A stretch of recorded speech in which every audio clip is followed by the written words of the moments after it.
And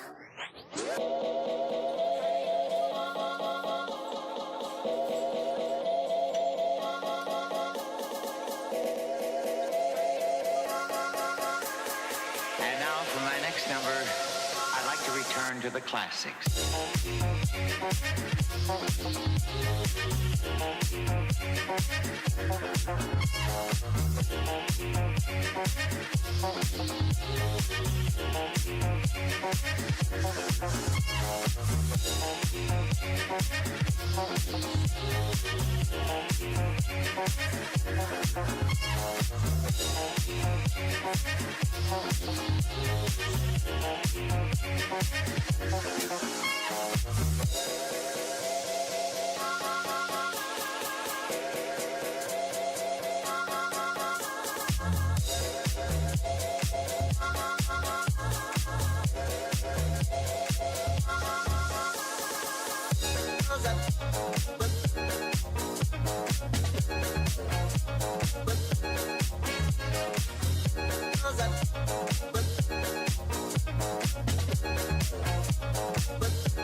Uno, two, tres, four.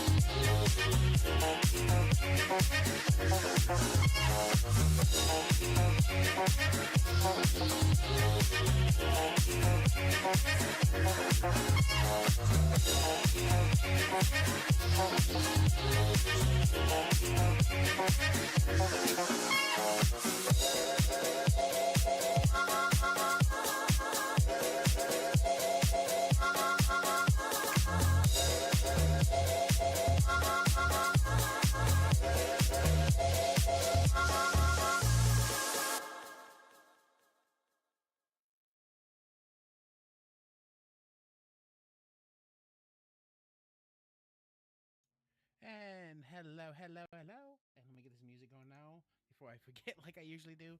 Alright, music be playing. Right, it's playing.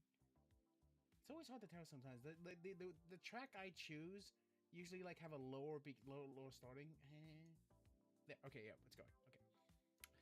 Hello. Welcome to the stream, everybody. We have quite a bit of topics. I honestly, two of these topics I find hilarious. Another one, it's not so much going to be funny. Well, I won't make it funny. I'll try to be funny with it. Because, like, it is kind of funny, but it is also kind of a more topical, like, serious one in a sense of, like, what it could mean going forward for so much of, like, anime in general. Like, and you understand what I go with topic. If you actually saw the descriptions and the title, it's going to be doing with a lot with, like, going on with, like piracy, so that's going to be a big topic.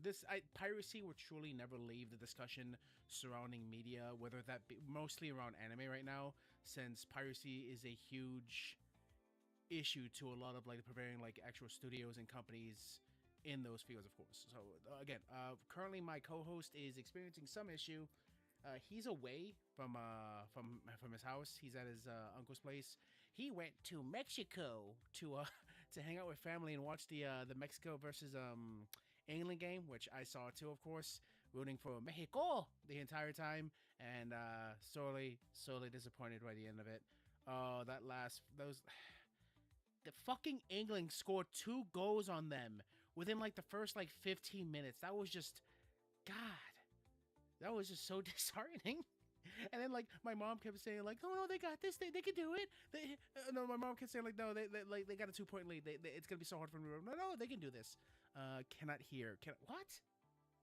I literally checked my mic before I even fucking did. Oh my god, did it fucking swap on me?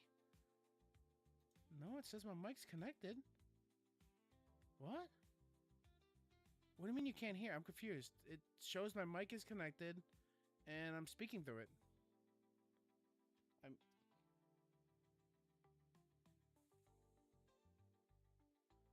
I'm hearing it on my back stream.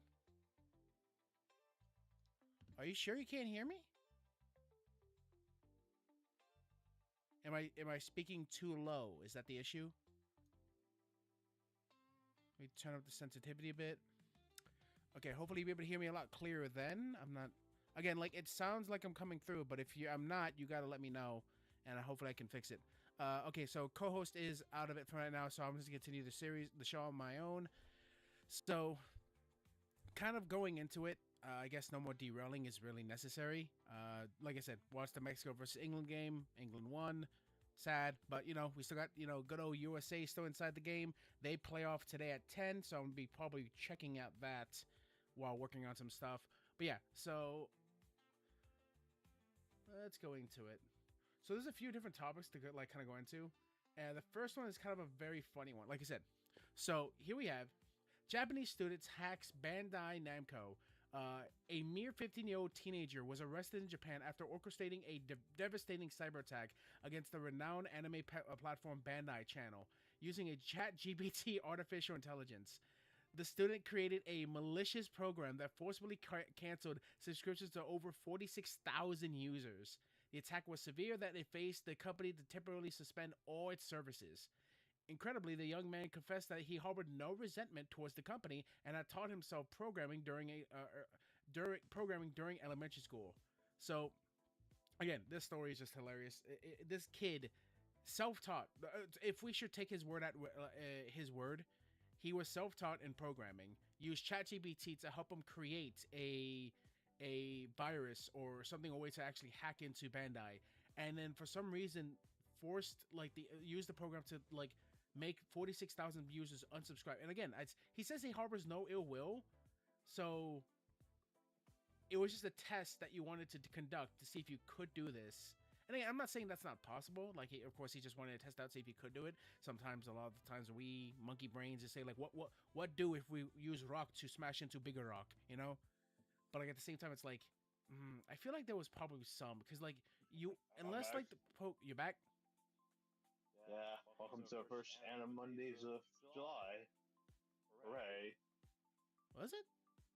Oh, that's right. It was literally June 30th. Last Monday. That's why. Yeah, you're right. Wow. That's crazy. Yeah. Yeah, this is the first one of the Monday. So I was just telling the guys about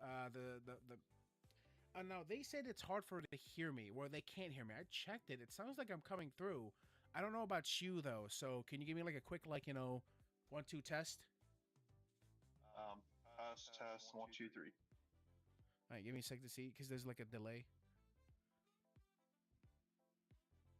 Yeah, don't worry, guys. This is only gonna be something that would only happen, very late, because this is the only exception. Because I'm out of town and this and that, and this and that. Okay, it sounds like you're coming in. Like I said, there's like a 3-second delay on my stream. I'll try turning you up a bit more, but I did hear a bit of an echo, so hopefully that won't cause an issue. I turned you up a bit more. I don't know about that. I mean, we might have to play some playback. Like I said, it doesn't. I have no method to actually like.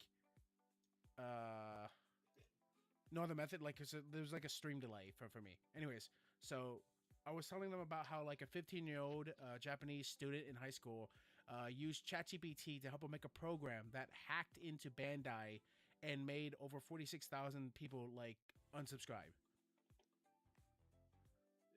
They leaked it, or is it just... No. It was his own creation that he used with ChatGPT to do this. Like, he himself did it. There was no one else involved.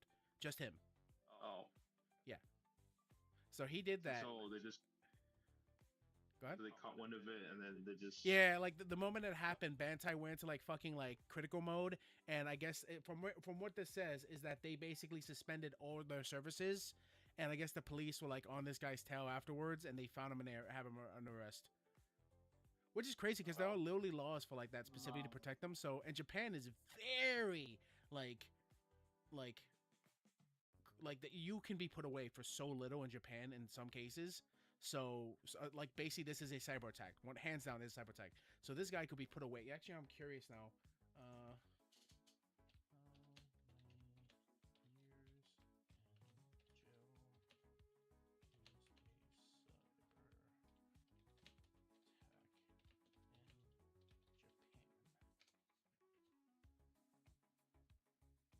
So I don't usually like to trust the AI, so I'm going to go to this. Japan Cybersecurity Laws Regulations 2026. The following political. I just need to know like the actual length of time. Imprisonment for up to 1 year and a fine. I might have to do something with my mom, and might have to go somewhere to my aunt's house. That's fine. Like I say, if you need to go early, just let me know. But yeah, so this guy could be facing up to 1 year in prison. What? I think I should be. I think by the time we finish, I should be leaving. Okay. So anyways, yeah. So this guy could face up to 1 year in prison and or a 500,000. Why am I forgetting their currency? Yen. So he could be charged up to 500,000 yen, which is what is converted into American. 500,000. I'd say around like 26,000, right? Yeah, that's about it. No, or 50,000.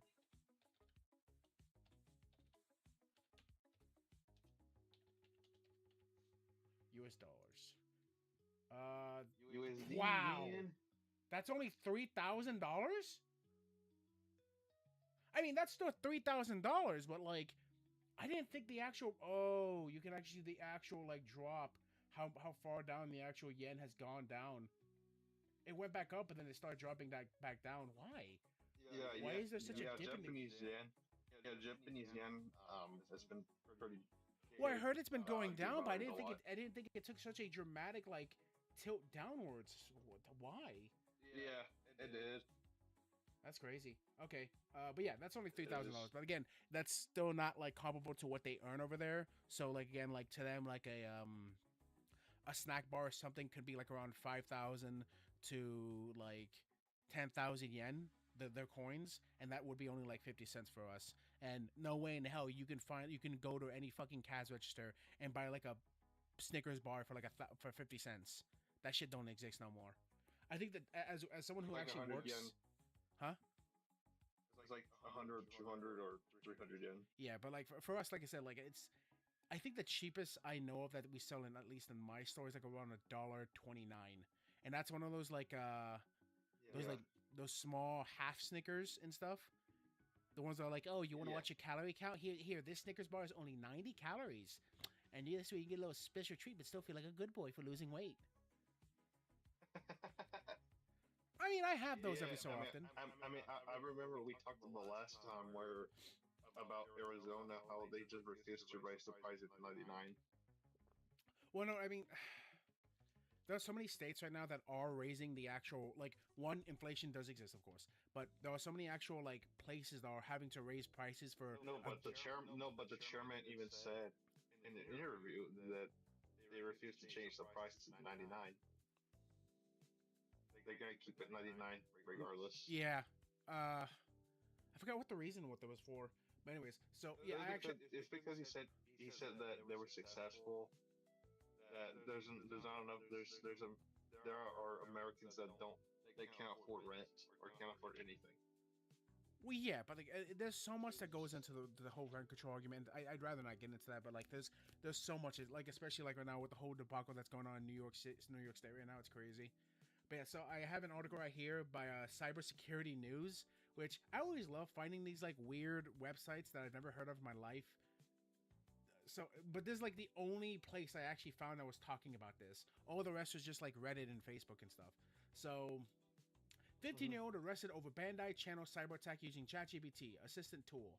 So, Japanese police have arrested a 15-year-old high school student from a Tawazaka City, Saitama Prefecture, on suspicions of further obstruction of business after he allegedly used ChatGPT-assisted program to launch a subsidy cyber attack against Bandai Channel, a popular anime and tokusatsu streaming service appropriated with Bandai Namco Filmworks.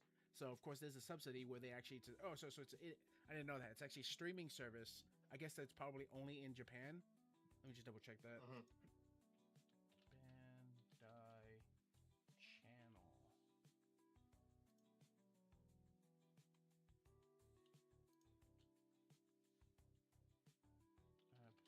Available US.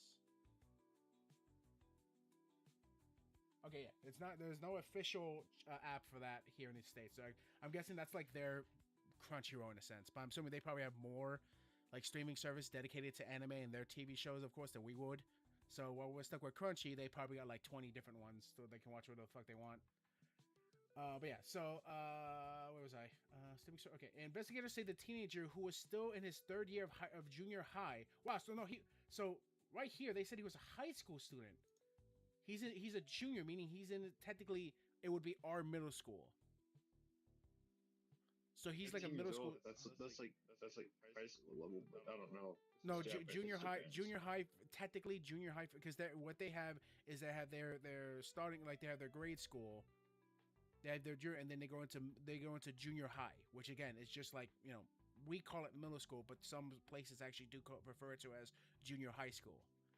So some states don't even have middle school. They have this like weird 6th grade middle grounds, but as soon as you leave elementary school to like high school, but it's like this 1 year where you don't have anything. They don't even call it middle school. It's just a weird, like, strange year where it's just like, hey, you're in your new middle school of 1 year, and then you move on to high school, which from that point forward is like the next 5 to 6 years of your life in school. Like it's very strange. I know it from the actual just kindergarten to elementary to middle to high school. That's usually the pathway for most average states here in America. For them, it's like you have your daycare to elementary to then junior high, then to high.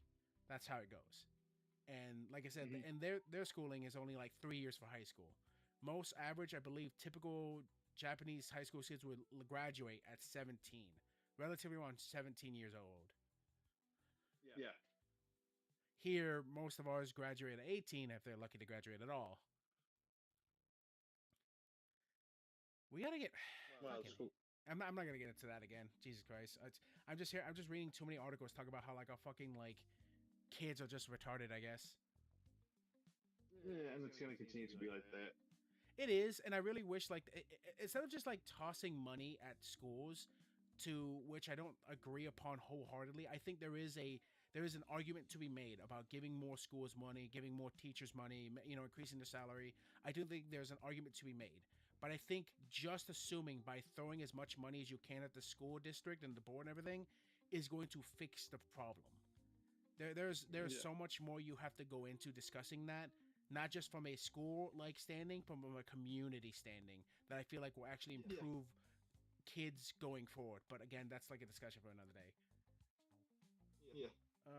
Let's see. Investigators say the teenager who still has his third year in junior high, as for last November 2025, gained an unauthorized access to Bandai Channel backend servers and systematically canceled the registry of 46,812 members, facing a mass account withdrawals. The description of the severe enough with the Bandai Namco Filmworks had compelled to temporarily suspend all platform services, cutting off access to the entire user base while the company investigated the breach.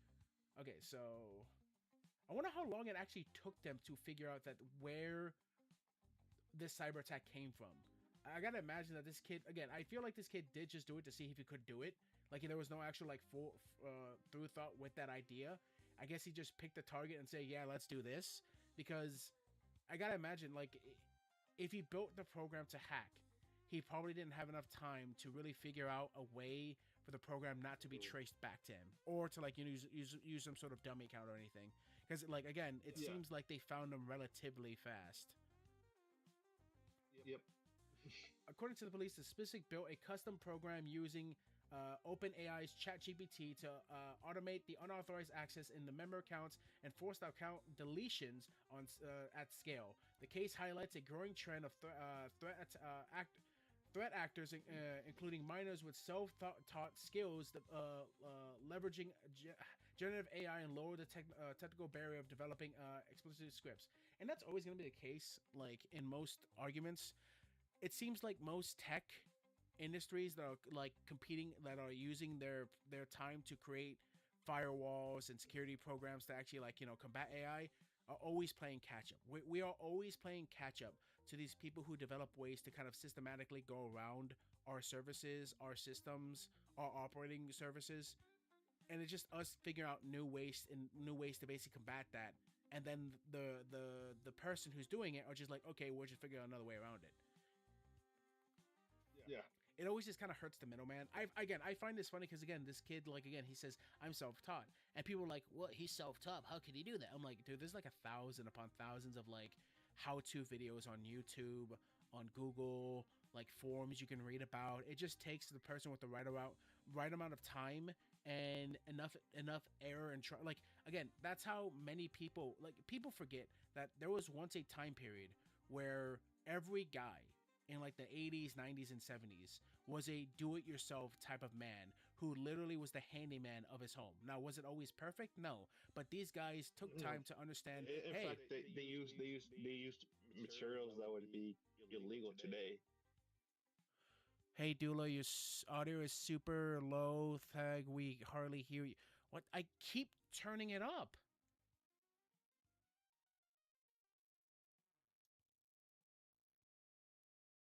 I don't know what else to do. I'm gonna turn up even more so this way it picks me up better. That's all I can really do. Is here I turn up the gain to max. I might need to think about getting a new mic. Like this PX20, this PX200 is great. I love it, but it seems like there's so many issues with it when it comes to audio balancing and recording. OBS? Huh? Try to check OBS and see. Well, I'm on OBS right now. I'm looking at. I just turned up my sensei. It's showing me in green. Like it's not showing me like super high. Like I don't know. Try Discord. I don't think that's the issue because the Discord will only apply to you. Like this wouldn't actually make it so this way they couldn't hear me. This applies only to if you can hear me. Oh. Yeah. So it's got to be something going on with my mic. Here, let me try unplugging it and plugging it back. I'm gonna turn down the sensitivity real quick. I was gonna unplug it very quick.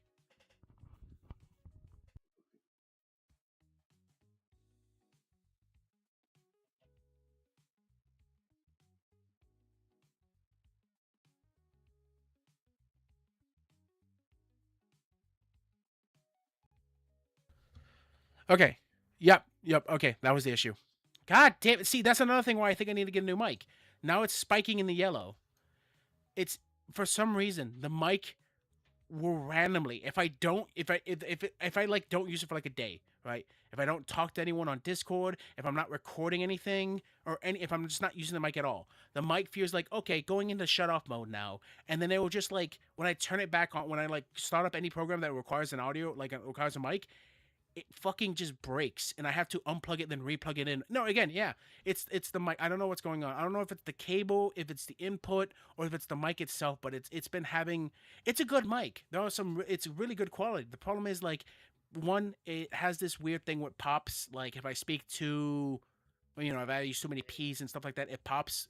I've noticed it specifically when I'm doing recordings. And then randomly, like I said, if I don't use the mic for a limited amount of time, the mic just stops working properly, and I have to either A, reset it from the default program that OBS sets it onto, or unplug the mic and then plug it back in.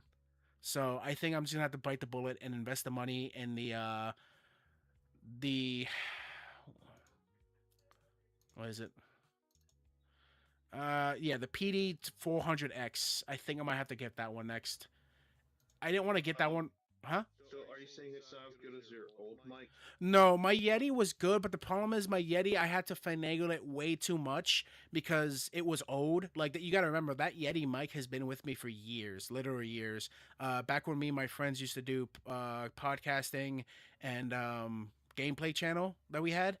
that was our original mic we all saved up together with to buy. And then when my friends kind of all like stopped, like since we used to always do it at my place, like I had all the equipment. Even though we bought the equipment together, we always kept everything there since I was the place that everyone kind of came out to hang out with and stuff. So when we all kind of just stopped working on the channel, they just left the equipment there, and I've had it for years. Like the capture card I'm using for when I stream and everything, that's the original capture card. I'm surprised that fucking Elgato still works. It is amazing. Now, it's starting to show its age because when I record when I actually capture like offline, like gameplay, it takes forever for the program to render the video.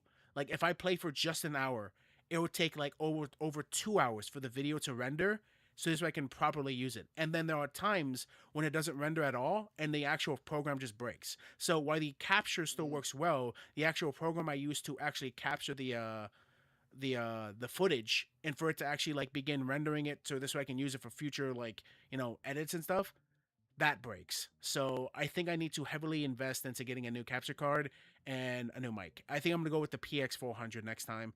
I hear that's a really good quality mic for the price it's at. It's $89. Like I said, I should have bought that instead of this, but I was kind of like I needed something quicker. But yeah, so that's kind of like the story with this guy. Again, there is a discussion to be had about AI, but like I said, companies are always going to be playing catch up to it because more and more people are just going to find ways like around the system. And again, I do find it funny the fact that this guy did that, and he did just cancel people's like service, but at the same time, that's still just an inconvenience to that many amount of people. And again, he even said, "quote unquote," I don't have any ill will towards Bandai. I just wanted to do it. I'm like, okay, you fuckhead, listen here. Yeah, so there's that. And that's just one little story. So on next on the docket, these are probably the stories that we'll be talking about the most today. And I was really struggling to think about which one I wanted to talk about next. And I think the one I want to go into is going to be, where is it? So, do you remember me talking about this anime that was going to be released soon called Chainsmoker Cat? Is it the one where, like it's some GTA stuff? Well, here, I'll show you. It's right here, literally. Put it on screen. All right, are you? Oh wait, shit! I never actually shared screen for you. I'm so sorry.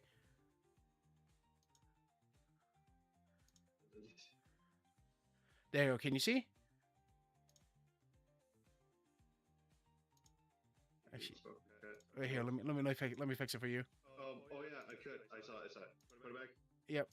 There you go. Okay, you got it. Yes, I got it. Okay. So, gonna just look this very quick just for you guys to get a reference through. If you guys haven't heard this anime, it's released on Netflix. It's called Chainsmoker Cat. Here's the premise for you.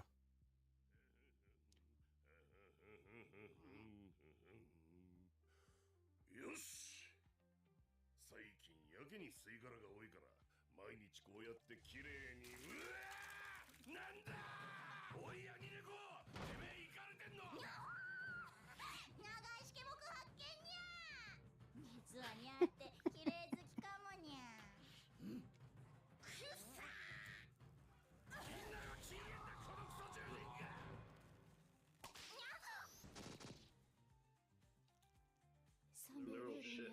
Yeah, literal dog shit. It landed perfectly pointed upwards in dog shit.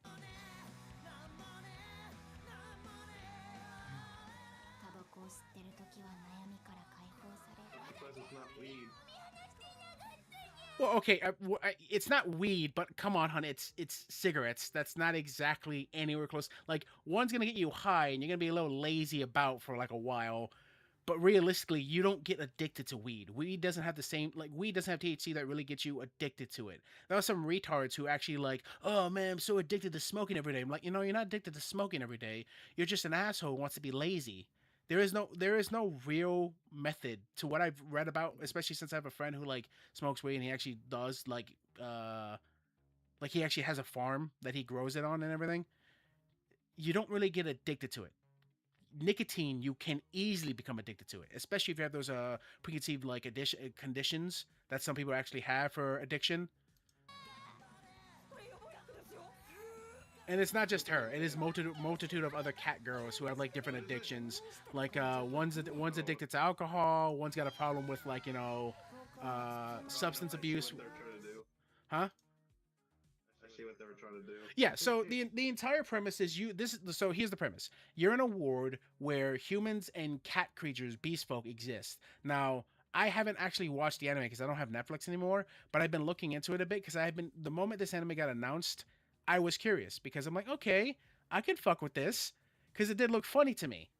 And apparently, like, so the first few episodes dropped, right, on Netflix.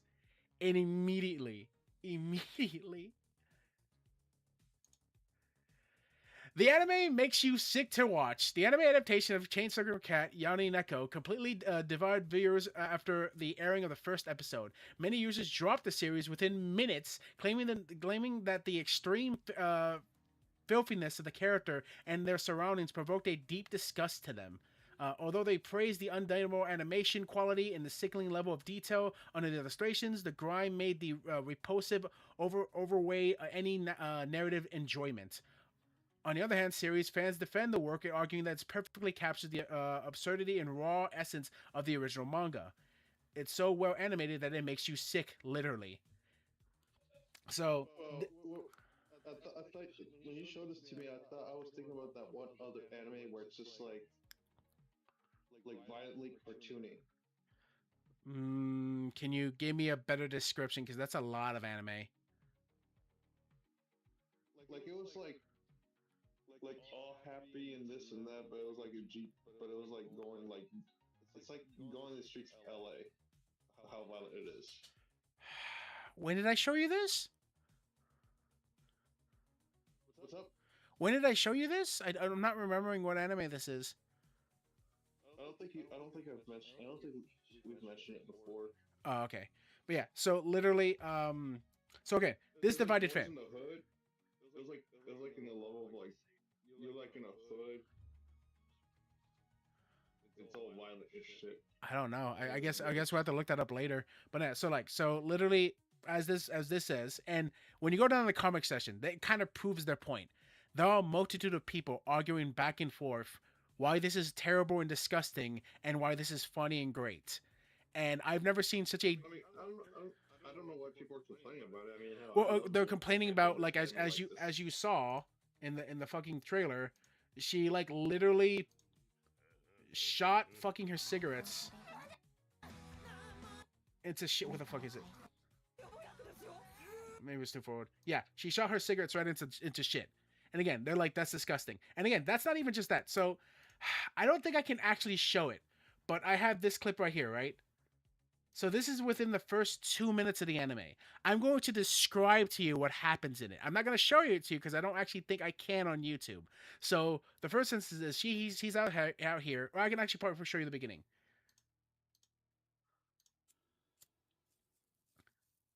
So this is how it starts up. Beautiful shot. Like I said, one of the things this series is praised for immediately is for its animation, its detail, its quality. Like immediately, just look at that shit. The lighting is great. The attention to detail on the actual parked cars and vehicles, the smoke. So this is the things immediately that caught people's eye, aside from the absurdity of it. But so that's the entire opening, and it cuts away to essentially her putting out her cigarette, grabbing a bottle of glass she's got next to that. She has multitude of other old cigarettes in that has like the ashes combined with like basically like into liquid. Also, a man who's proud of what he does. I love it.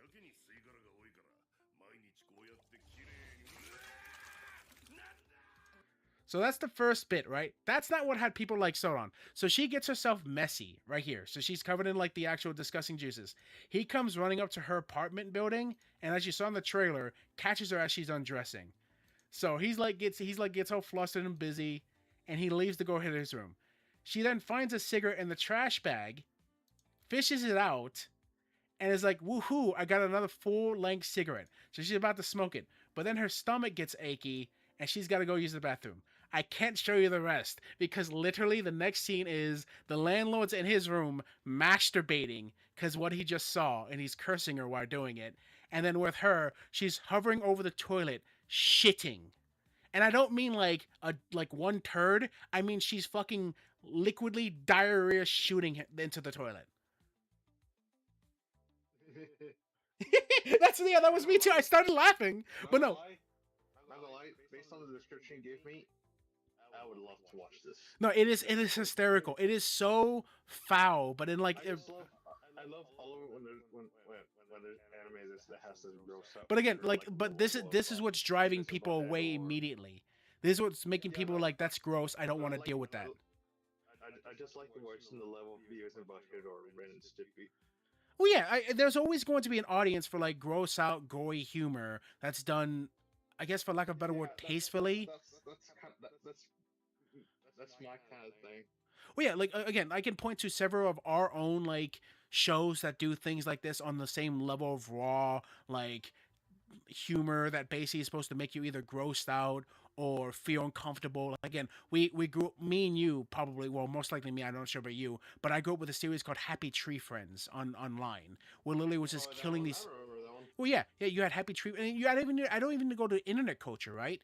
Like, yeah, you can show internet culture. Like, I remember like the amount of like fucking sexual degeneracy I saw online growing up from like these animators is crazy. But then you can even go to our own American cartoons like Beavis and Butthead, South Park, Family Guy. Simpsons never went that insane with it, but like Family Guy sure as fuck did. American Dad sure as fuck did. Like, and then you have these new shows that basically go even like longer with it. Opposites Attract, Rick and Morty. Like, how many times have we seen Rick's fucking pixelated dick flop around, all for a joke? Oh, or the Simpsons movie. Well, again, I can't say the Simpsons have ever gone to that level. I would say the most that it went to is in the Simpsons movie I'm when, talking about the Simpsons movie. yeah, when I'm assuming you're talking about when Homer helped his pig fill up that pig silo with shit, and then like he fucking launched it into the river. Like, no, when Mart was skateboarding. Oh, but again, he was butt naked for like a brief moment, and like the joke was Flanders had a hot dog in his hand and he covered up fucking Bart's like privates with it. Yeah, that's funny, but again, that's not explicit. This actually shows her, like, you can see her cheeks, and you can see the shit stream coming out of them. That's why I'm not using Simpsons as a comparison, because Simpsons have never gone that far. But I think I know what it's called. The anime I was talking about. oh, what was it? It's called Jimoto Cycle. You gotta give me the English version, hun. No, it's just pronounced. It's like literally pronounced that. There's no English. Okay. How do you spell it? JIMOTOSA.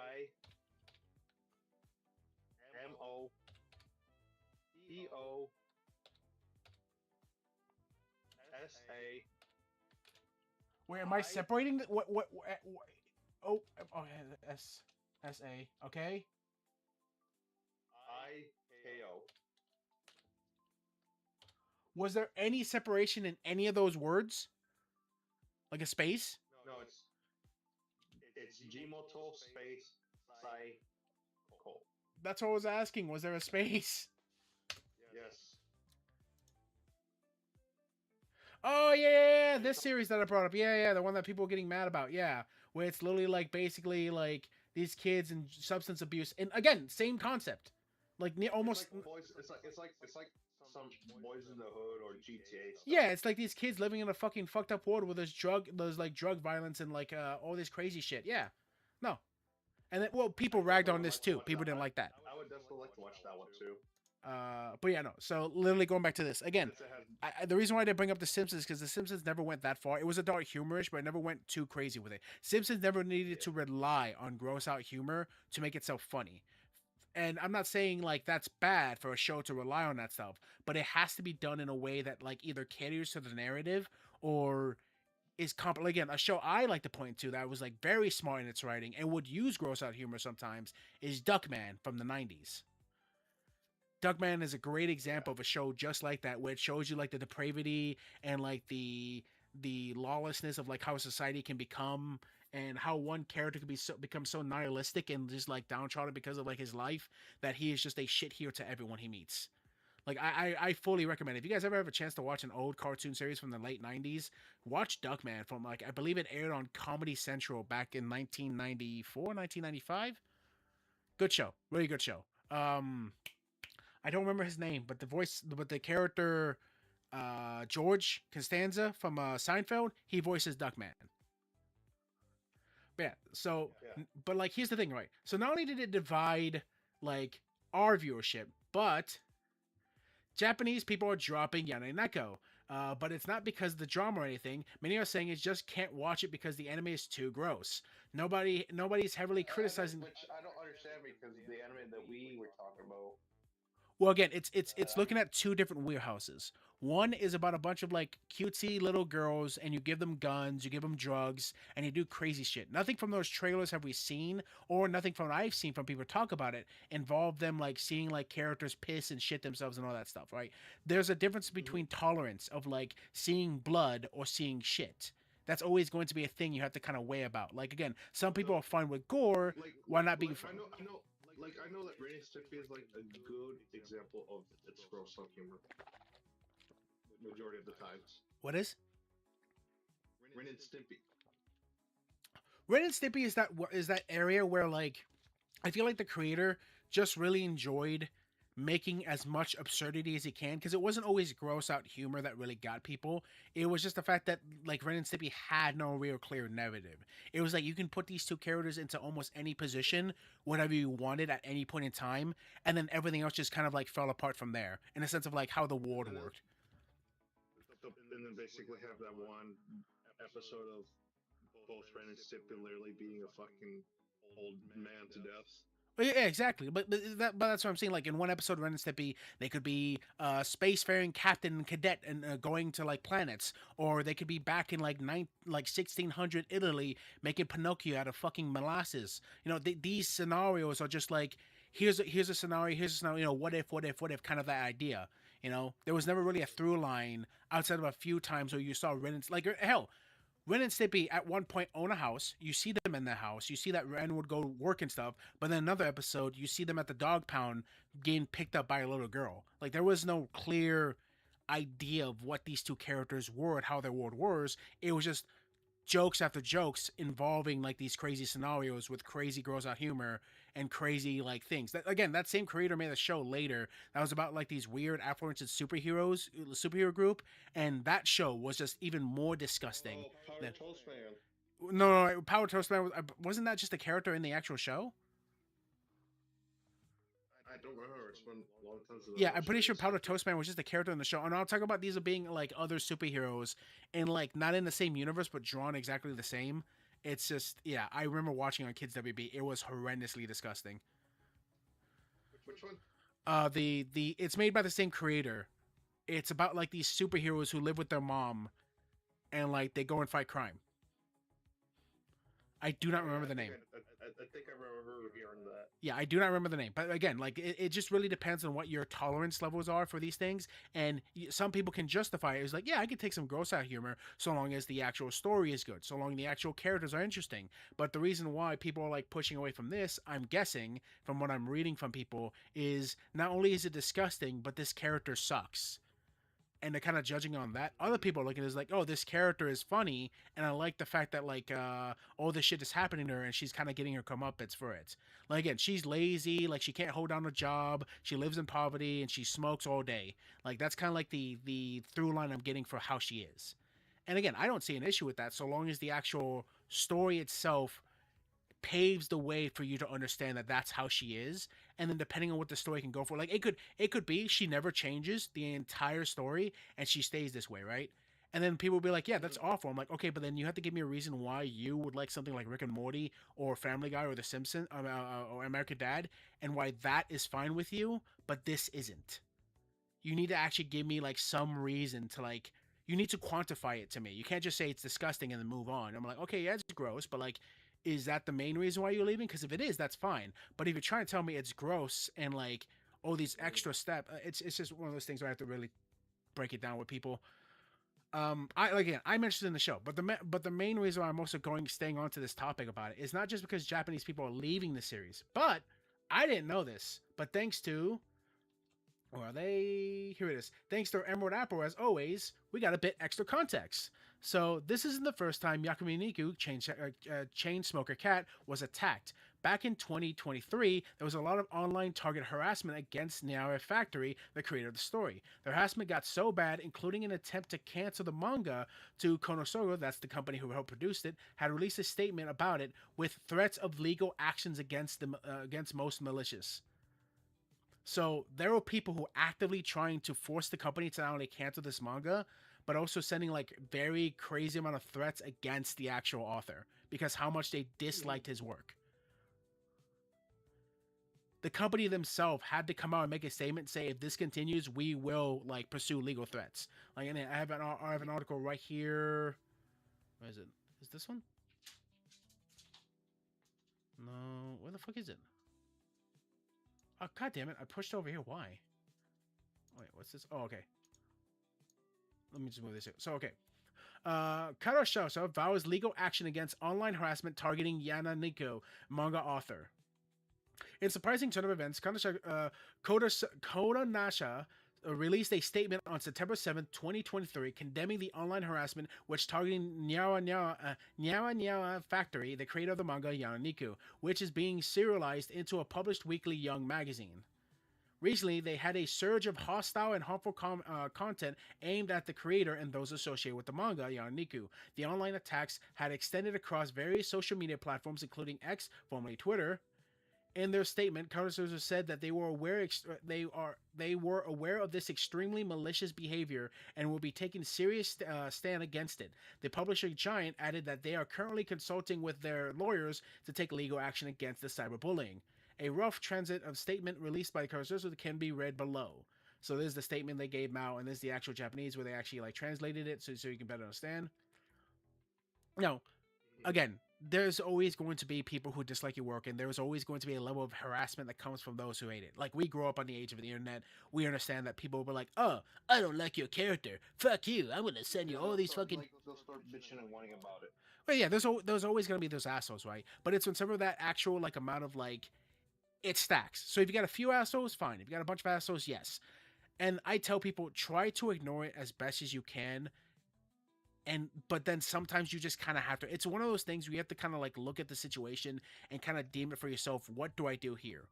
Do we try to ignore it or do we actually address it? And in some cases, it's really hard to tell in which direction. I know, like, for instance, some people, like, for instance, Kirsha, she has grown to the point where she actually she responds to it. She actually engages with it because she says because she has tried to ignore it in the past and that hasn't worked for her. And of course, that caused the controversy with her, with Anna Valence and all the rest of them later on down the line, which caused her to lose one of her sponsors.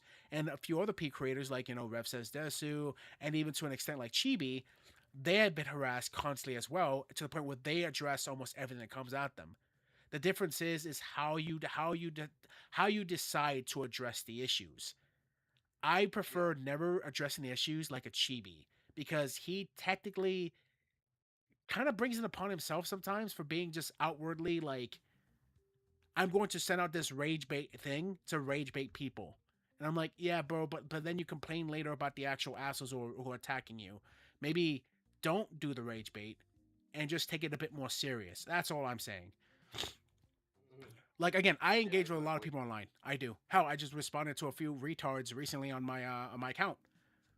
But you have to be either willing to take the licks, like people engaging back with you, or at that point just start blocking. In this case, though, this is a publication. This is an actual like company. Like, I'm talking specifically about individuals online content creators, or just a rando online, right? But this is an actual publication. So to a level, they have to actually take this a bit more serious, especially if the harassment is getting to the point where the author is either having threats of them forcing him to cancel his own work, like they kind of did to, you remember Keijo? Who? Do you remember the anime and manga Keijo? I don't think so. Oh shit, really? That's a great series. I'm so sad that guy can't. So, Keijo.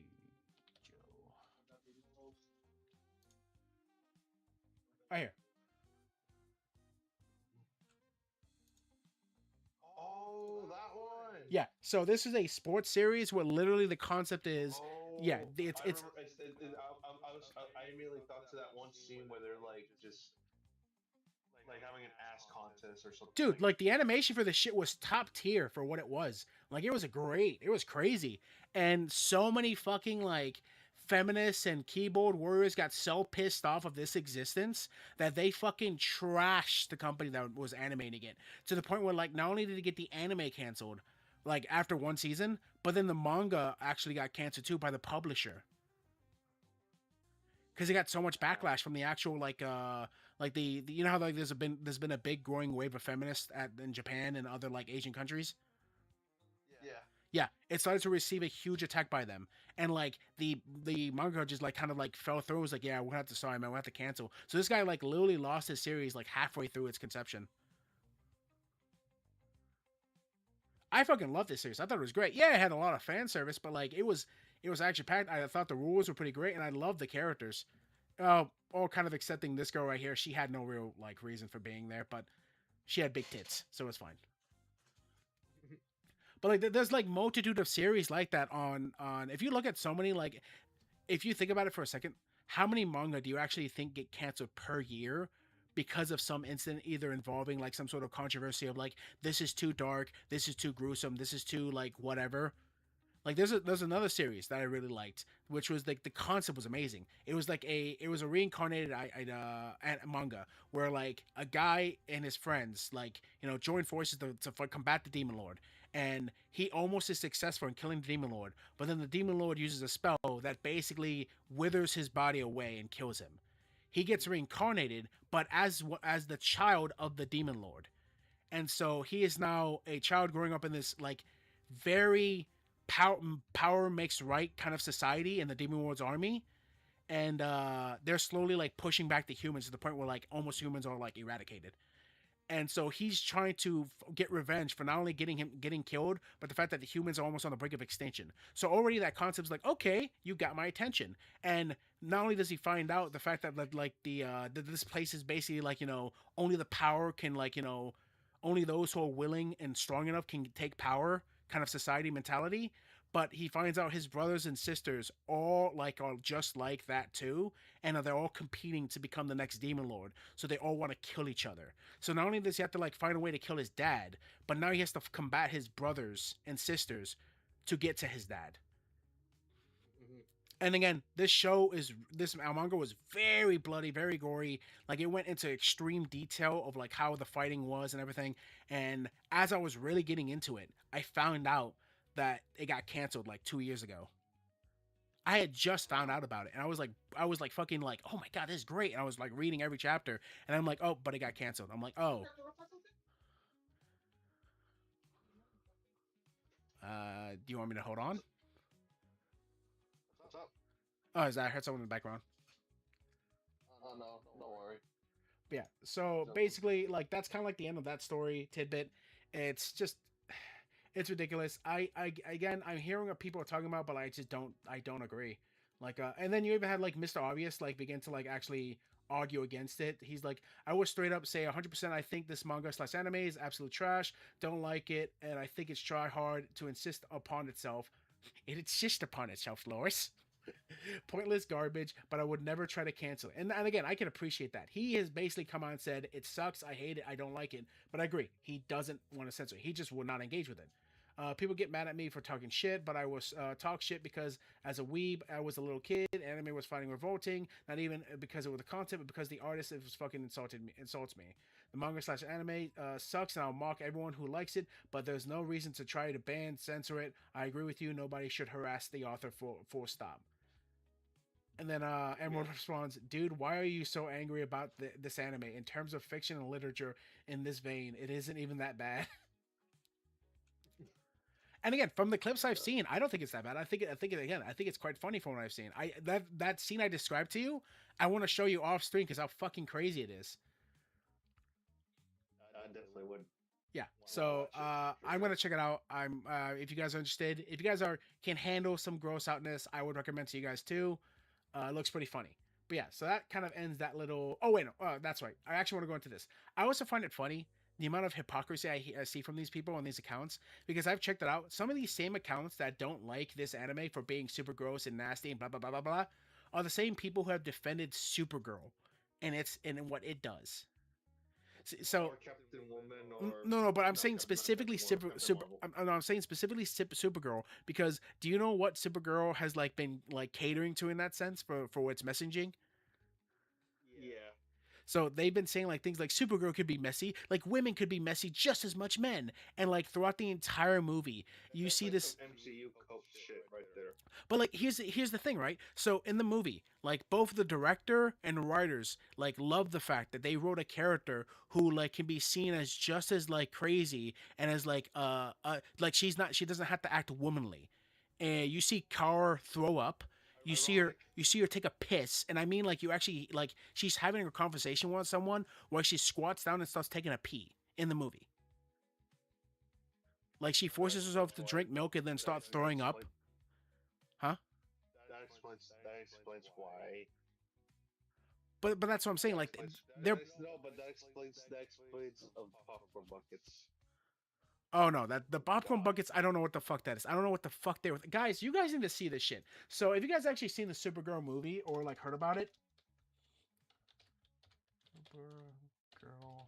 So we've had this big boom in culture for some reason with people buying like limited edition popcorn buckets with movies, I hate and so and so these things have played movie theaters for since the 2020s. but the popcorn buckets were back then were just like more stronger material with like holographic imagery of the movie you're seeing, or it would just be a painted on Yeah. design, right? That's how the popcorn buckets were. Now the new popcorn buckets, like the one from Dune, like the one from fucking Wonder Woman, all those things have like figures on them. So Wolverine, don't get me started on the Wolverine. I know they made that as a joke and try to do it on purpose, but at the same time, But still, like if you start leaning into the joke when you actually do it yourself, you basically are not parody no more.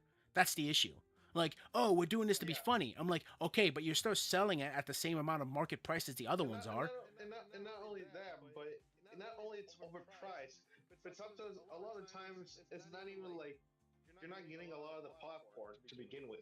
No, you're not. So you're just selling them this like overpriced like nothing, so they can hang it on their put it on their shelf. And I'm like, dude, there's so many things I would say would reserve a shelf for, like a special figure, a fucking statue, my video game Well, collection, granted, some not of a it can fucking look popcorn pretty bucket. nice, but most of the time it's just flop.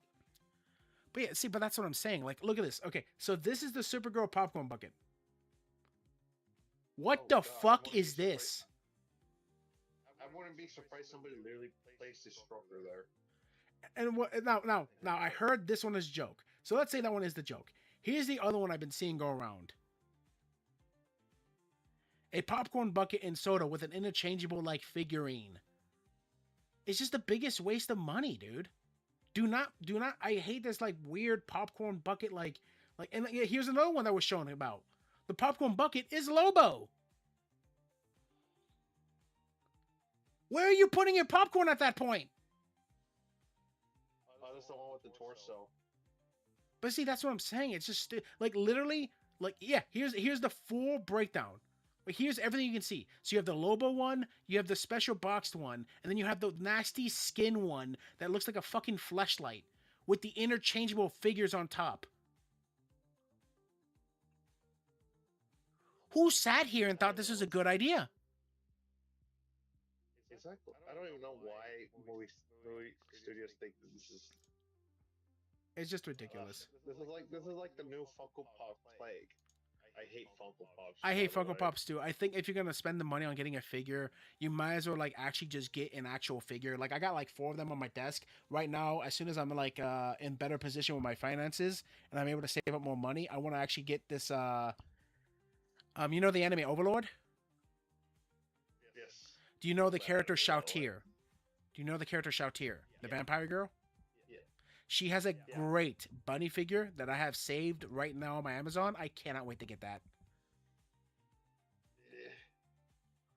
Yeah, I always hate Funko Pops just because it's just like it's. I have 2.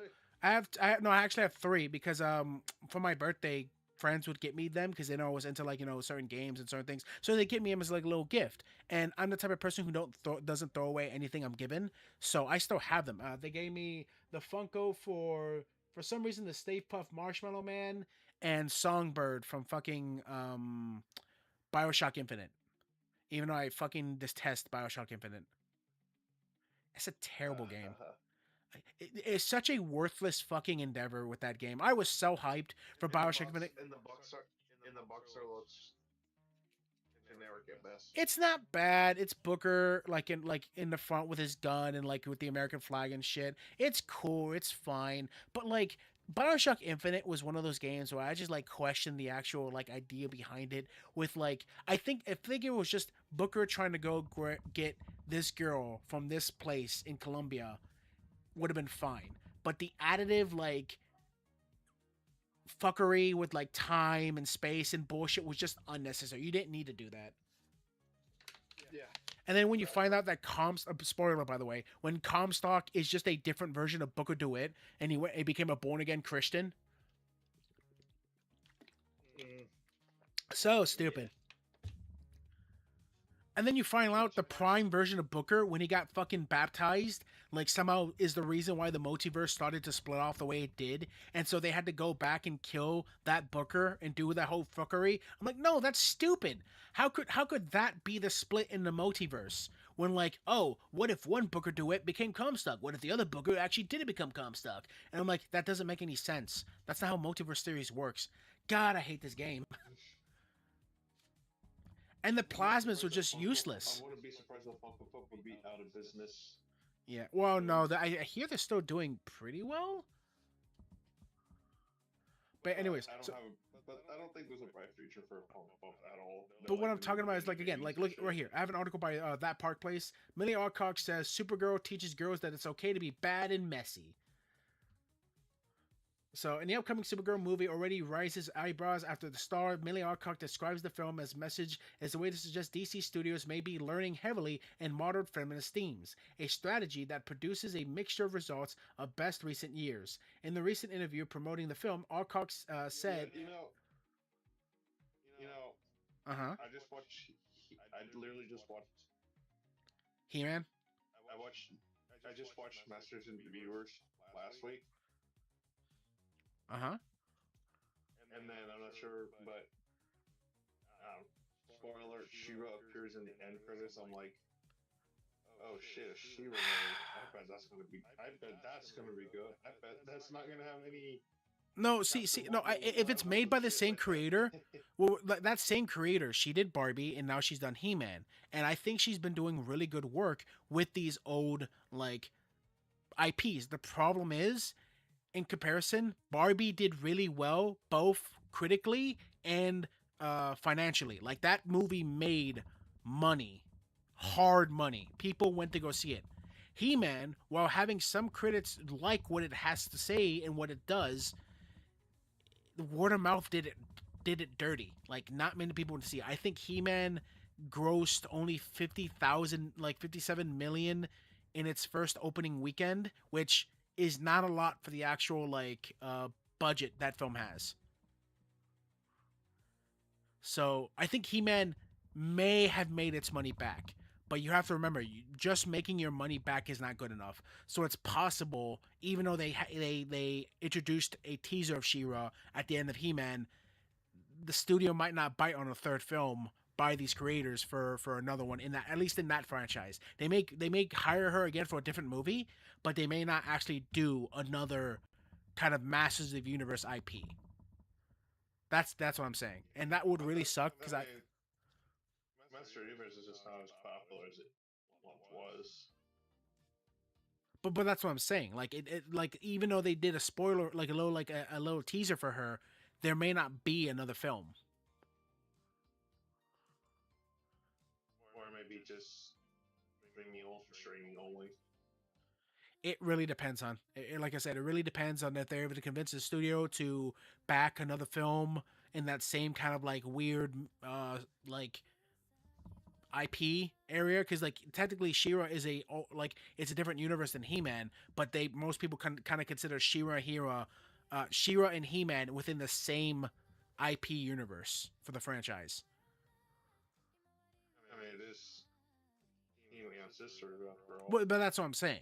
Like, and that's why there may not be another film involving She-Ra because of that. Because now could be completely wrong, and they're like, yeah, we will totally do a She-Ra movie. But like I don't know. I'm just going by purely by how well He-Man did, and He-Man didn't do so great.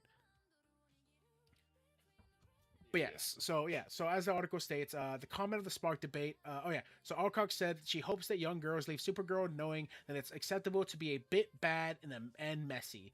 And the comment sparked a debate among fans, wondering exactly what kind of message the film plans to deliver, and whether bad and messy really are really the qualities audiences want a superhero, particularly one of icon like Kara Zor, to have. Now, the reason why I bring this up is because, like, again, people defended the death of that comment, while others say, like, that's not something you should be taking pride in. And the reason why is because, look at this. So she's supposed to represent this, like, traumatic heroine who's dealing with, like, her past, and she's drinking herself, like, crazy and stupid, so this way she doesn't have to feel, like, essentially survivor's guilt. That's why. So you see her, like, spit, like, fucking take a piss, throw up, like, do all these. It's basically like Captain Marvel again. Well, no, in Captain Marvel's case, with her, she didn't do all that. She just acted very brutish and very, like, fucking arrogant. That was her problem. The fact that nothing about that movie, like, told Brie Larson's character that she was in the wrong. The movie basically established itself saying that she was the right. She did everything correct. Like, there was no instance where there was a consequence of what she was doing. And that was kind of like the main issue. It was like always like, look at her pick herself up like a true, like someone, like a true person would, like a better than a man and stuff like that. They really pushed the feminist agenda with that film, and it really hurt it so much more than I think they could have made a pretty decent Captain Marvel film. I actually really liked the original Miss Marvel, but for some reason, this big change and push to making Captain Marvel like this, like it went at one point, Disney wanted Captain Marvel to take over the Avengers and become the main focal point of the Marvel's universe, but not only did the Captain Marvel movie, why it grossed a lot of money, did poorly in actual, like, audience reception, but then the Marvels did atrociously bad, awful. Yes. It was one of the biggest flops in Disney Marvel Cinematic Universe history. There's only been, like, I think 2 other films that did worse than, and I think that was I think Thunderbolts just barely beat it out, and then Fantastic Four barely beat it out too.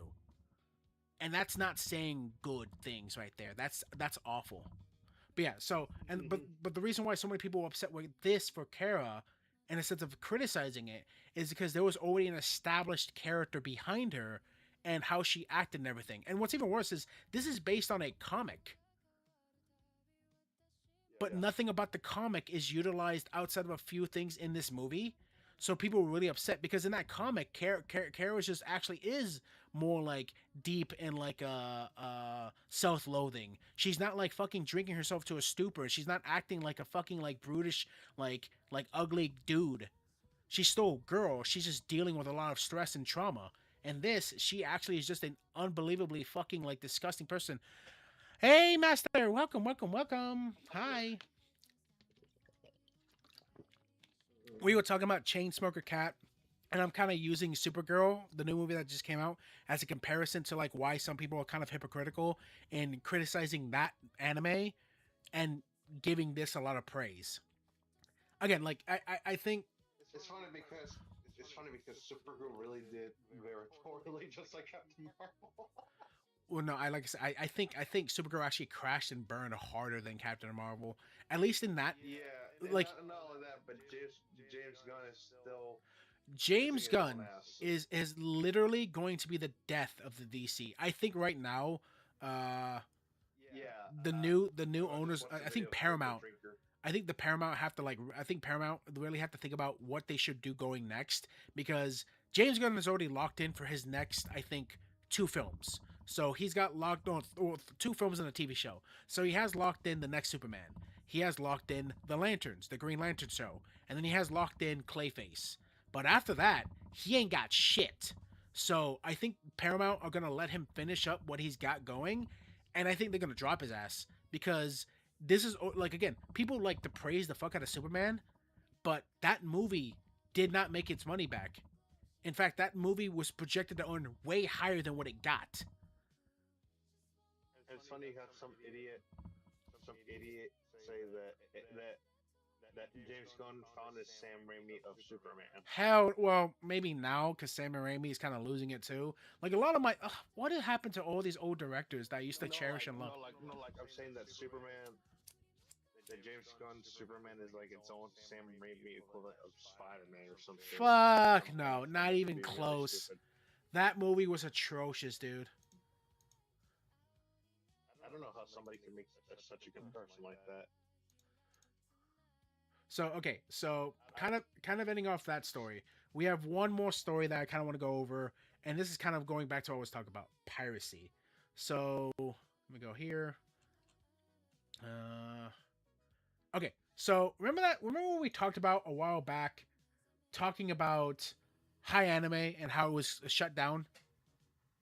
Yes. So the people behind HiAnime, one of the world's biggest anime piracy websites, have been arrested in Vietnam after the international investigation that lasted 7 years. The authorities say 7 people connected to HiAnime and other piracy websites were arrested, with the investigation involving agencies from the Vietnam and United States.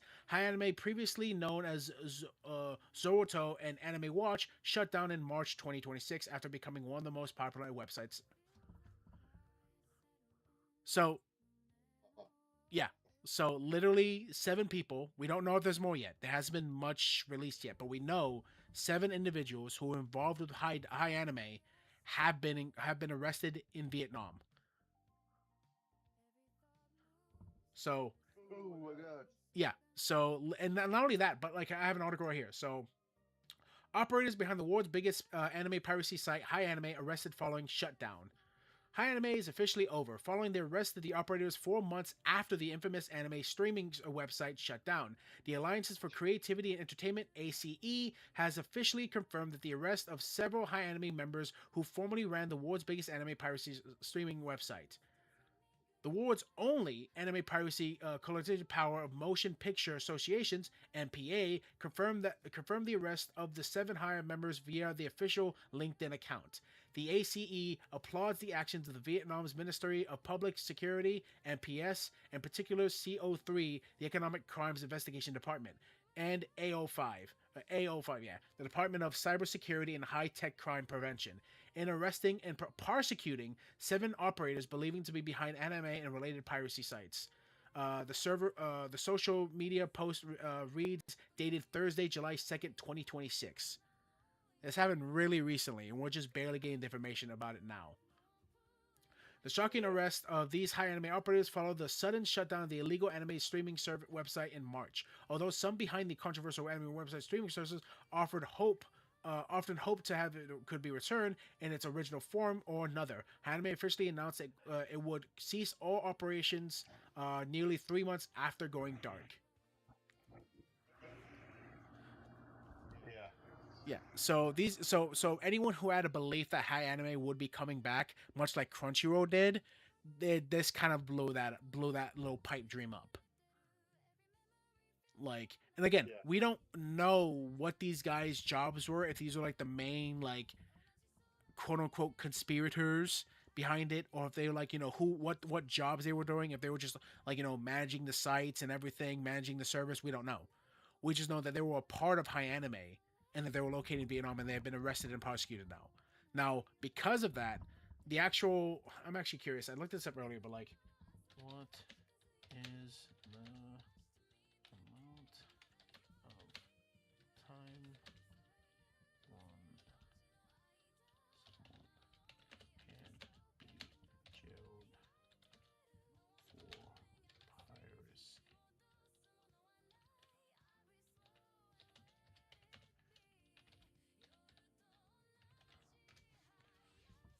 Okay.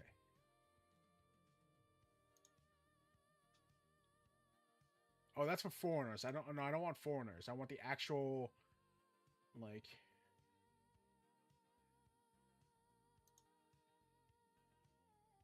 Come on, go, go, go, go, go. Okay, so Criminal Code 111 VBHN. The Criminal Code rendered November 17th, 27th, 20 affected Chapter 1 percent. The Criminal Code meant to be Vietnam's severely security product, socialism, regain human rights and citizenship topical product. Base criminal liability, rules and published crimes. Oh, fuck, come on. Fine, I guess I'm going to use intellectual property and copyright infringement, software digital piracy, penalties distributed using pirate software, broadcasting conventional illegal or commercial counterfeiting of outdated articles, Vietnam's. The fines only offers up to between 50 million and 1 million and receiving community service about 3 or lesser offenses. Imprisonment involves syndicates operating pirated networks that reap substantial inflict profits or cause massive damages. Could be up to 6 to 3 months. And here's the issue. In this article talking about the actual piracy, they go into the fact that apparently they were actually getting because they were running advertisements on their sites, they were actually gaining profit from it. That's what some people are arguing from some things I've read and from this article. So because of that, if this is true, if I take this at face value from this AI shit, it's telling me because of that they could face up to 6 to 3 months on top of whatever fines they are like charged with. Goddess can't be good to otaku. The hell? Well, it definitely can't be good for anyone who uses like pirate websites to access anime and manga, because there are a lot of manga pirate sites that are out there that the only way we can actually get access to is because someone gets a copy of it from either like Japan or something, and either A, do the self translation themselves and then do like a photocopy like scan, or go to the site themselves and scan it that way and then release it on these sites. Because there are tons of manga that we never would have heard about if it wasn't for some of these websites. Now, I understand the idea of protecting your intellectual property. That is important. You know, copyright is there for a fucking reason. But there's also a level of like understanding that sometimes these pirate sites they're double-edged swords. While it can also hurt your profit gain, it can also increase your profit gain. Because there's so many actual like series, animes, and mangas that you know for a fact many Westerners would have never heard of or ever engaged with the community or the merchandise if it wasn't for these places. And it kind of like, again, it builds on that argument. Well, where is the line then? And I'm like, that's where the thing happens. That's where the discussion needs to begin. Where is the line, and where can we understand the fine line for it? But this kind of goes back to the article. Per Maps Leaving Post, the former information provided the investigation agency, the U.S. Department of Homeland Security, and Alliance Creativity for Entertainment, Motion Picture Association, CB3 coordinated with relevant units and clarifying acts of intellectual property infringement involving copyright and related rights in the copyright uploading of films. So they're basically saying like they would take full-on films, they would download it, burn it, and they'd move it onto their site so this way people can view it. So for lack of a better example, let's take Demon Slayer's Infinity Castle coming onto their site potentially before they actually came to Crunchyroll, which honestly that happens. Like remember I told you a while back that Crunchyroll, after all this time, still has yet to release the latest part of Demon Slayer's movie onto their service, even though they were supposed to already. Yeah. Well, Crunchyroll has it officially, but the pirate sites did. They did get access to it, put it on their websites, and you could go there to watch the movie from that place. Yeah.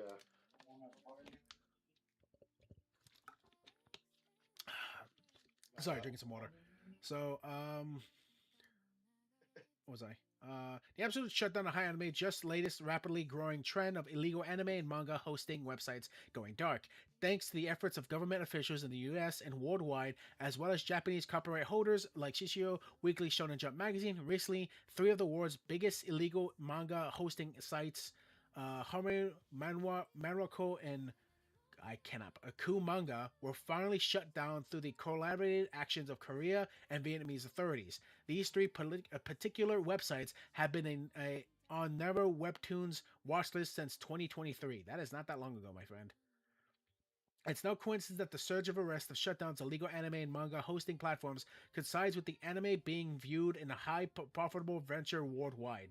Not just the anime streaming services desperate for content, but also for Hollywood studios looking for the next live-action trend following the downfall of cinematic superhero films. Yep.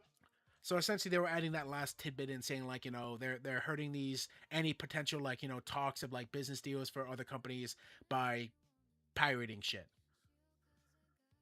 So this kind of got into a bigger discussion, and you essentially have someone like Chibi, right? So Chibi comes out and says the U.S. government used the Department of Homeland Security and the Department of Justice to target anime piracy sites, and it was responsible for the recent shutdown of HiAnime and helped get people on the top arrested. So he's not inherently wrong with this. As we read in that article, yes, the United States government and Homeland Security assisted Vietnamese officials and their actual like copyright sites to track down and basically arrest these individuals for anime. That is true. However, he's leaving out some very big arguments that we put forward, and that is the fact that literally. Oh, wrong thing.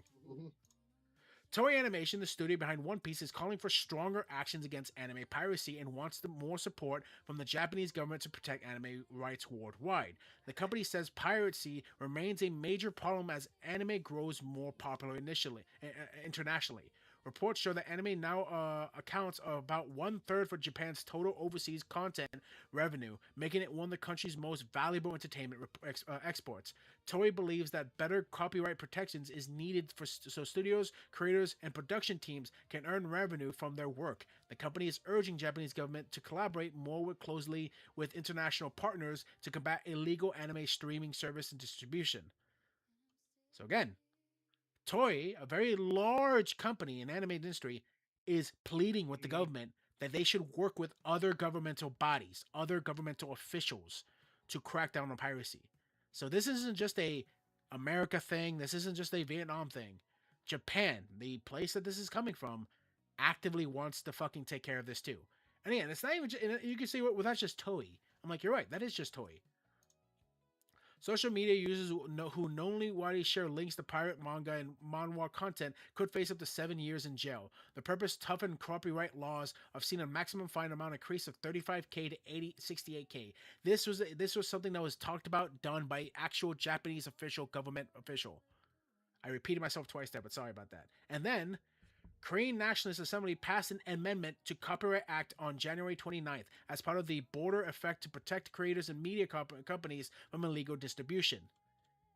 It is not just Toei. It is just not one studio. It is a multitude of creators, manga artists, and government officials from both Japan, both of Vietnam, both of Korea, both of America who want to try to put a stop to this. Now, again, I'm using a more apt argument for the companies. This is not going to a moral argument. This goes to an argument purely based on one, the judicial, the law, and how these companies are doing their actions to protect their copyright. This has nothing to do with the moral. I don't like the fact that these 7 guys got arrested. By all technical standards, from what I've read, all they had was a pirate site. And yes, they did take away revenue from others, but to go to such an extreme as to, like, again, as I read, they could be fined, like, over 5 million of their currency. I don't know what the actual amount of currency it is for between America and theirs. Well, like, what's the amount for convergence? And I don't know how their currency works in the sense of, like, how much does a gallon of milk cost? Is that like in Japan, what's like that's like 1,000 yen or whatever? Don't know. But see, here's the thing: it don't really matter, because even though the conversion rate would be like, oh, that's $5 to us, I'm like, right, but again, using Mexico as a great example of this, right? As because I've gone and visited there a lot. $8 here is over 80 pesos there. That's like, I think that's around like 98 pesos. No, like let's say around 18 pesos, like equivalent to $1. Oh shit! So it's actually increased. God, wow, that's wow. Okay, so yeah, so going by that line, right? So usually here, what would $1 get me? At most, let's say I can get like a can of soda for 75 cents at the soda machine. 18 pesos. What could that get me? Almost jack shit. I could probably buy like a fucking thing of bubblegum. Trust me, nothing costs less than like fucking 18 pesos. Like, exactly. I remember. I go to fucking Oxxo. You know what that is? No, what's that? Oxxo, like the convenience store, like 7-Eleven. Oh yeah. Oxxo. How much? I know it's spelled strange. No, that's fine. But like, so what happened there? Like, what happened? Yeah, no, like I'm saying, like you're not seeing much that costs like literally 18 pesos. It's like 20 or 30 pesos or 40 pesos. No, you're spending close to like triple digits of pesos for like anything. And I mean, like even like let's say you go to like a sandwich shop, right? And you want like a fucking sandwich. That's not gonna be 300 pesos. That's not gonna be 500. That's gonna be close to 1,000 pesos for a sandwich. And again, the amount of money they gain for their work is not like us, where like you work 8 hours, you get paid $20 an hour, yada yada. No, you work 8 hours, you get paid maybe at most 50,000 pesos. And people are like, oh, that's great. I'm like, no, that ain't shit, dude. Yeah. And that's what I mean. I don't know how Vietnam is. I can only assume it's going to be a lot closer to Mexico than it is closer to us in terms of like what they gain in revenue or gain in like, working a job and then having to pay that forward into whatever they owe. It just does not convert well. It just doesn't. And again, I'm not trying to like, moral grandstand or anything. I just think there needs to be more of a conversation happening around this. And again, I kind of look at Chibi. I'm like, Chibi, dude, it's not so simple as like, oh, America bad, America did this. I'm like, hey, calm the fuck down, buddy. It also doesn't help that he is right, because going into it right here, new bill to effectively kill anime and other piracy in the U.S. getting backing by Netflix, Disney, and Sony. So some of the largest corporations came out and backed this bill because, of course, they are affected by it and they don't like piracy, specifically Disney and Sony. Netflix, yeah, they can get mad at it, but like Disney and Sony have been on this shit's ass for years, fucking decades even. Yep. But yeah, the Motion Picture Association, comprised of Netflix, Disney, Amazon, Sony, and more, have also backed a new bill bolstering effects of banned access to anime, live action, novel, music, and other forms of piracy sites in the US and potentially beyond. Via the Torrent Freak, on January 29, 2025, U.S. Congressman Zoe Lagren tabled H.R. 791, the Foreign Anti-Digital Piracy Act, FAP, I'm not even trying to my fucking mouth right now, isn't that encrypted in copyright holders and exclusive licensing, collectively referred as petitioners, will be able to petition the U.S. District Court to issue a preliminary order of certain U.S. services provided, i.e. Google, Cloudflare, and broadband providers, to initial step to forcing them to block customers to access foreign privacy platforms, websites, and so essentially VPNs. Because that is one of the few ways we can actually access their other platforms is with a VPN.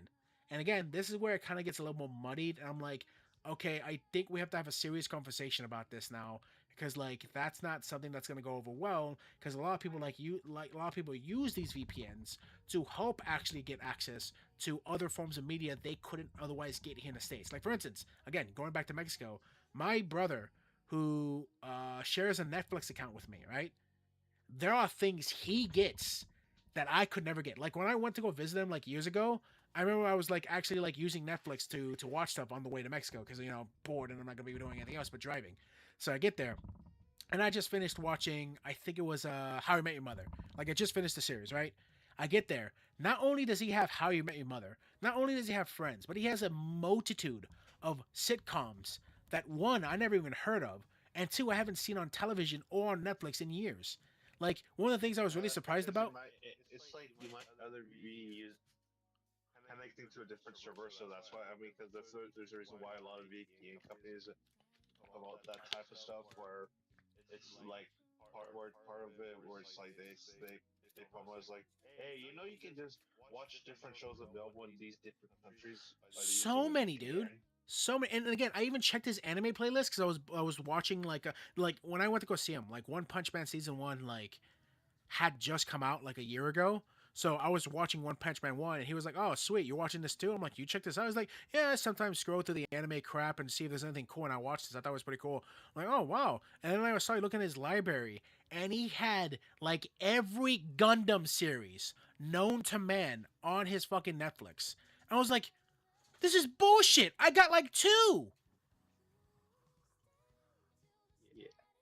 It's so much more open ended for their shit for their media. It's insane.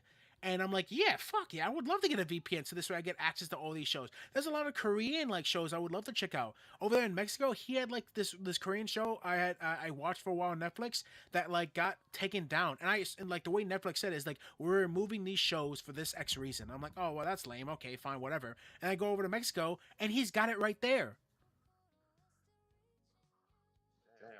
Yeah, and I'm like, you bitch ass, you didn't remove it, you just didn't make it so this way I could access to it. Yep.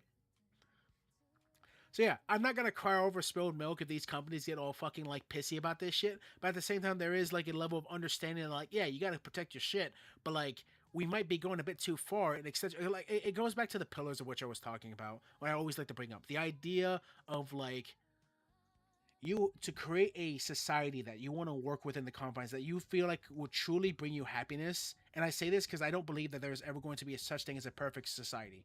There's not everything going to be a thing of a perfect society, of a society that's going to cater to everything, that's not going to be able to wipe your ass and shit. But there's a society that you can find peace in and enjoy your life in with the people you love. And that's when you have the four pillars of balance. And what I say by that is you have freedom, liberty, security, and oh my god, I'm forgetting the last one. And justice. So those are the four pillars. Each one goes across each other on a scale. So you have freedom across security, and then you have liberty across justice.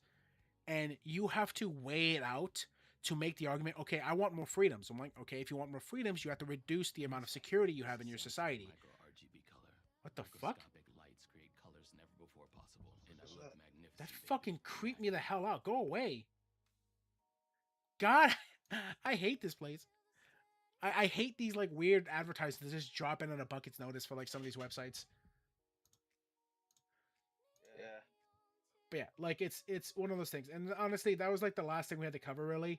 And again, that's what I'm saying. Like at Japan, you would have to deal with this thing on a multitude of levels. If you want to actually make an argument, maybe then we can look into like the idea of like, well, would it have been nice for HiAnime to become like a Crunchyroll? If they could have gotten an investor to hopefully make them legit and official, and then hopefully talk to like licensing out, like getting some licensing contracts made, so that they could have animes on their platform. Again, but like that's kind of what we had to do here. We had to find a way to negotiate this stuff and talk about it. Otherwise, it's just gonna keep going the way it is. Huh?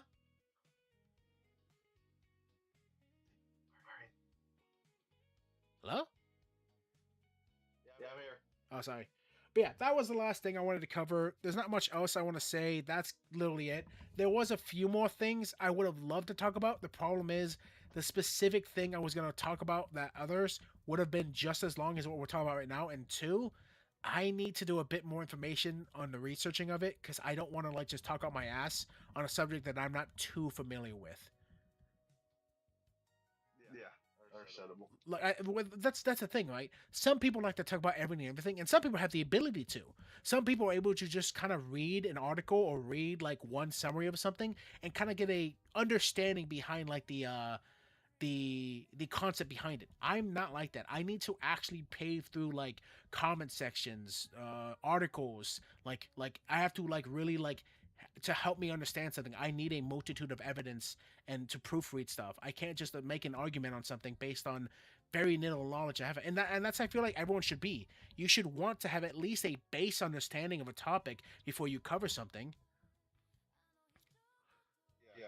But I've just seen too many creators just talk about shit that they just kind of like, especially when it comes to reactionaries.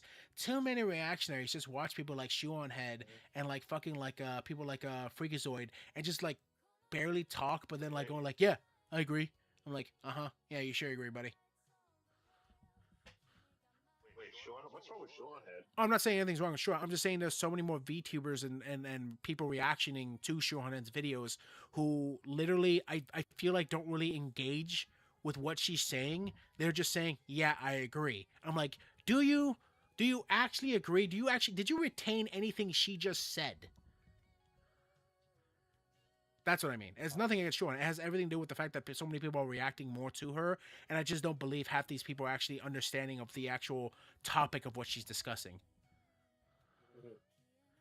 And again, it's not just Shuhan. There's a multitude of people I watch who do like reactions to like some either some political streamer or some like person who talks about gaming, like fuck, what's his name?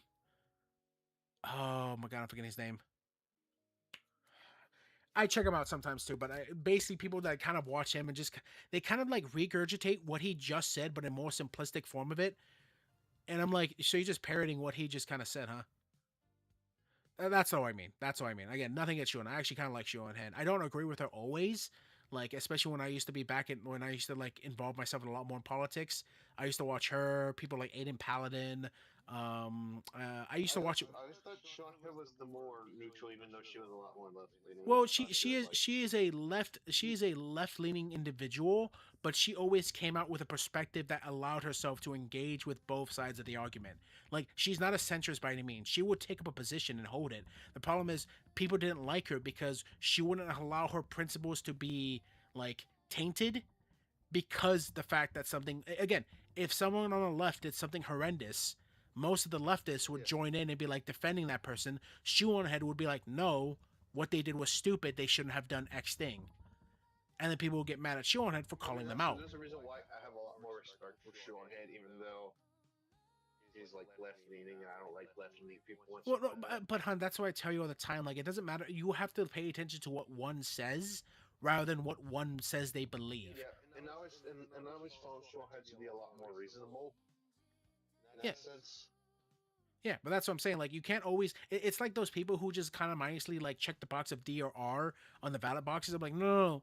Actually, look up who the fuck is running, dude. Don't just like, oh, I'm a Democrat, so I'm gonna vote Democrat. Oh, I'm a Republican, so I vote Republican. No, actually look up who the fuck is running and look at their policies and where they stand on the actual issues.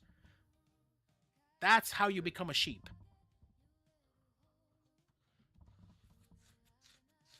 Okay, but like I'm getting too heavily in politics, and I don't want to do that for this channel. So, anyways, but it is now going to be time to end the stream time, guys. Bruno, is there anything you want to leave us off? Give us your wisdom. There's no wisdom when I'm at home. Okay, well, provide your road trip wisdom. What does thy say about thy road trip wisdom? Well, I don't know what to think of. Just give me anything. No, I don't know. Okay. All right. Well, I'm gonna end it off. As always, guys. No matter where you guys in the world, no matter what you guys are up to, no matter what you guys are doing, I hope you guys have a good morning, a great afternoon, a beautiful evening, and a blessed night. Stay safe, y'all. Love y'all. See you guys tomorrow. I'll be doing some Dark Souls. I will be streaming tomorrow at 8 p.m. So come check me out around that time. And I do have a chatting and yapping stream that I'll be doing on Thursday, same time. And then I'll potentially be doing. What's that? Oh, I'm gonna be talking about the Xbox stuff that's been happening. And I'm going to be talking about the things I missed out last week, which is going to be Valve, Steam Machine, and Bungie. Okay. I think the GTA was more interesting for me. Yeah, that's fine. If you don't want to join in, you don't have to. I could join in, but it depends what I'm doing really that day. Yeah, that's fine. I do want to try to get like more games with you, like and other people's. Like I have a buddy who's I've wanted to play with for a while, and they've invited me. The problem is they live on the other bumfuck across the goddamn world, and our time zone is completely off. I think they're like 4 hours behind. Yeah, they're 4 hours behind me. No, ahead of me. So like by the time I'm off work, it's already like fucking 11 for them. So they're like getting ready to go to bed. Huh? So you have a buddy? Yeah, a friend. Have you never caught someone your buddy? Your buddy, your pal, your guy? No, but like... Come on, guy. Hey, buddy. How's it going, buddy? I thought it was like a close friend of yours or something like that. I mean, I've known them pretty long online. Again, it's hard to say close friend when you are just know each other by their online personalities or your online handles rather than actually knowing them like in a deeper connection. Like, again, me and my roommate, I've known him since like fucking... like since he was in 9th grade in high school. I've known my closest friend since I was in elementary school. Like again, these people I've known all my life in a big way. And then all of you people, like all my friends online, I know you guys too, but I don't know you guys. It's a friendship. It's an online friendship. Just typically how it goes. Oh, okay. Yeah. What game was it? I think. What the fuck was it? It was one of like the new gacha games that has like the ability to do cooperative. I don't remember. I was playing it for a while, but I kind of stopped playing it because I'm not. Oh, yeah, that's what it was. Fucking no, not Evertail. What the fuck is it called? Zenless? No, not Zenless. The one that's got like factory building like shit in it. Well, I don't know. Yeah, I don't know. I don't remember. I'll look it up. I'll look it up. I played it for a while. I liked it, but I can't get. I'm not good at creating like an actual conveyor belt and factory system, like creating my supplies and my materials. I've just never been good at that. I love Powered, but I'm not good at that realistically. I want to. I want to get better though, because I do enjoy Powered, and the 1.10 update is coming up. Ooh, that's a game we should definitely play together. I would fucking love to play some Powered with y'all. Play fucking Street Fighter 6 since I recently got on PC. Sure, when you get back home, I'll kick your ass. Try me. When you get home, I'll kick your ass. Try it. I will. I'll fucking go over there and I'll beat your butt. You won't even see me coming. I'll be like, whoa, how? Huh? Yeah, let's Who do you play? I'll see about that. Who do you play? What am I playing? Yeah, who do you play as? I don't know. We- I only played the original Street Fighter, but I just got Street Fighter 6. How the fuck are you gonna be here like try me, bitch? And I'm like, dude, you don't even play. You do realize that I know the same moves. You do realize that the character. You do realize since the original Street Fighter, they've added new moves to the characters, right? But yes, but I can easily adjust to them. You say that, and then like halfway through a fight, you're gonna forget the new move that will probably save your ass, and you're gonna fucking die. Well, I play fucking Street Fighter. So then you're probably gonna be sticking to playing like fucking Guile or fucking E Honda or someone, huh? No, I would always play as Ken and Guile, for that matter. Oh, so you're a Ken Masters player? Who? Ken Masters. Yes. Dude, in the story mode, fucking like you wouldn't believe it. Ken fucking like got like tricked by a company, and they made him like the American government believe he was a terrorist. He looks like a fucking homeless bum now. I know. It's crazy. They made him look like he's homeless. Oh, the new DLC for that game will be dropping like soon. I kind of want to try out the new characters, but I still haven't even buying year 3 yet, and I don't know if I am gonna buy year 3. I like Sagat. Like Sagat's cool, but like I have a real big problem with Sagat in this game. He looks fucking massive, dude. Yeah, he does. He's bigger than fucking Zangief. That's surprising right there. Yeah, Zangief. He's taller than Zangief. He's not as built as Zangief, but he towers over everyone else, and Zangief barely like is like on his level. I think Zangief is like 2 inches lower than his ass. And like, how the fuck? Like when you actually look on the screen, you know how like you know where your health bar is at? Yeah. Sagat's head almost touches the health bar. He is massive on screen.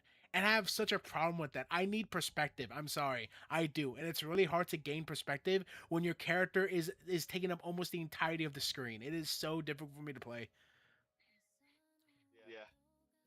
I just stick with my character. Right now I'm playing as Terry Bogard, and I'm playing as Ken. And I'm Terry Bogard. Yeah. I can't wait to see fucking Tifa. I still don't understand why Tifa was the choice they went with. I'm not saying it was a bad choice. It's just a very confusing one. I would have preferred them bringing back an older character from the Street Fighter like games, someone like Sakura. I think it has more something to do with. This might be like just like speculation, or this might be like an opinion of mine, but I think it's because Tifa, along with Chun-Li, came here like very goonerish characters. Or Well, yes and no. I will say, like, they have been very nice with some of the skins. Like, holy shit, dude. They show off some of those fucking character skins, like, beautifully. Especially the swimsuit skins. But, like, I don't think that's really what it is. I think it's just literally because Final Fantasy's big right now, and the newest game is dropping, I think, soon. That is some sort of promotional thing. It probably is for that. I don't know. I don't know why Tifa of all characters was introduced. Again, I would have preferred if we went back and we introduced some of the older Street Fighter characters. Maybe some characters from Third Strike. I think that would have been fine. But like, if not from Third Strike, maybe characters like Sakura or Dan or fucking Charlie or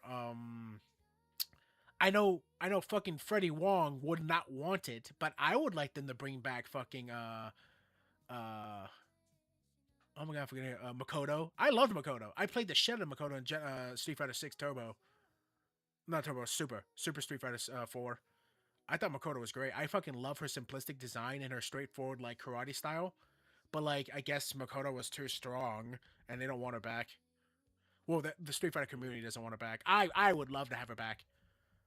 She was the fucking shit. But yeah, we have kept this stream going longer than it should have. All right, I'm gonna end it off there for you guys. I love you guys. Bye.